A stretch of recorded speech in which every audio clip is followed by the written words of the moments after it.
অন্তরের গভীর থেকে ধ্বনিত প্রতিধ্বনিত হচ্ছে। আমার ত্যাগ, আমার স্মরণ, আমার মেধা, আমার মনন, আমার কলম, আমার বচন, আমার শক্তি, আমার ধন, আমার জীবন, আমার মরণ, আমার সব কিছুই মহাবিশ্বের প্রতিপালক। হে আল্লাহ, তোমায় করছি সমর্পণ। অনন্ত অসীম দয়াময় প্রভু, তুমি নিরঞ্জন। তোমার রহমতের ছায়ায় আমায় রাখো প্রতিক্ষণ। তোমার রহমতের ছায়ায় আমায় রাখো প্রতিক্ষণ। তোমার রহমতের ছায়ায় আমায় রাখো প্রতিক্ষণ।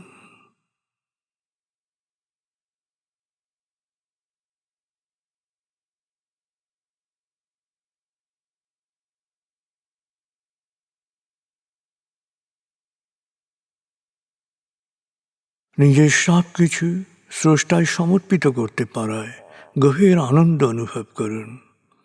আর যুগে যুগে কালে কালে সকল জনপদে যারা সত্যের বাণী, সমর্পণের বাণী প্রচার করেছেন, সকল আসক্তি, অবিদ্যা, জাহেলিয়াত, শোষণ ও বঞ্চনা থেকে মানুষকে মুক্ত করার জন্যে অক্লান্ত পরিশ্রম করেছেন, আত্মত্যাগ করেছেন, তাদের প্রতি গভীর কৃতজ্ঞতা প্রকাশ করুন। সকল নবী রসুল, বাণীবাহক, বিশেষভাবে প্রিয় নবী হজরত মোহাম্মদ সাল্লাল্লাহু আলাইহি ইসলামের প্রতি গভীর গভীর কৃতজ্ঞতা প্রকাশ করুন।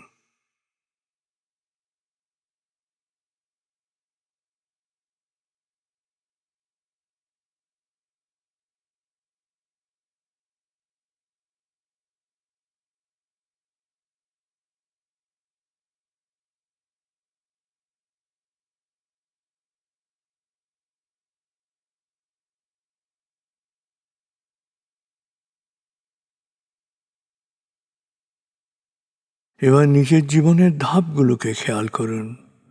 জীবনের প্রতিটি ধাপে যাদের কাছ থেকে উপকৃত হয়েছেন তাদের কথা এক এক করে মনে করুন, তাদের প্রতি গভীর কৃতজ্ঞতা প্রকাশ করুন।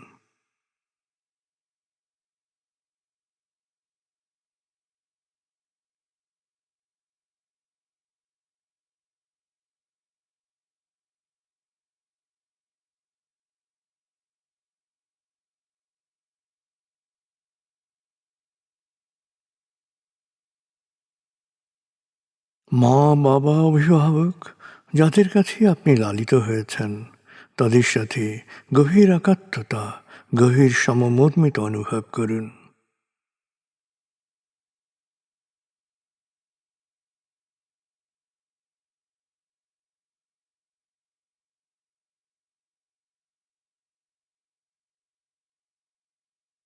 তারা কোনো রোগ ব্যাধি বা বয়সজনিত অক্ষমতায় আক্রান্ত হয়ে থাকলে তারা শৈশবে যে মমতায় আপনাকে লালন করেছেন একই মমতায় তাকে লালন করুন।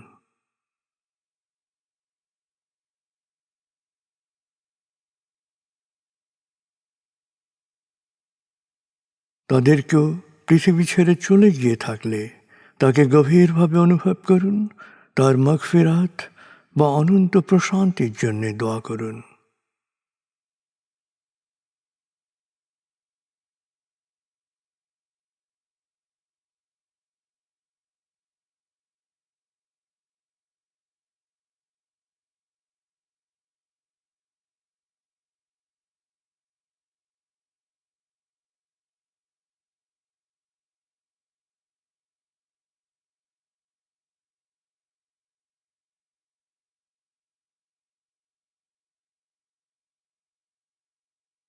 স্বামী, স্ত্রী, ভাই, বোন, ছেলে, মেয়ে, আত্মীয় স্বজন, প্রতিবেশী এবং আত্মার আত্মীয় যারই যে কোনো শারীরিক মানসিক কষ্ট থাকুক, দুঃখ থাকুক, যন্ত্রণা থাকুক, এক এক করে তাদের দুঃখ, কষ্ট, যন্ত্রণা, অশান্তি খেয়াল করুন। এক এক করে তাদের দুঃখ, কষ্ট, যন্ত্রণার সাথে সমমর্মিত অনুভব করুন। হৃদয়ের গভীর থেকে তাদের জন্য প্রার্থনা করুন। এক এক করে সময় নিয়ে প্রার্থনা করুন।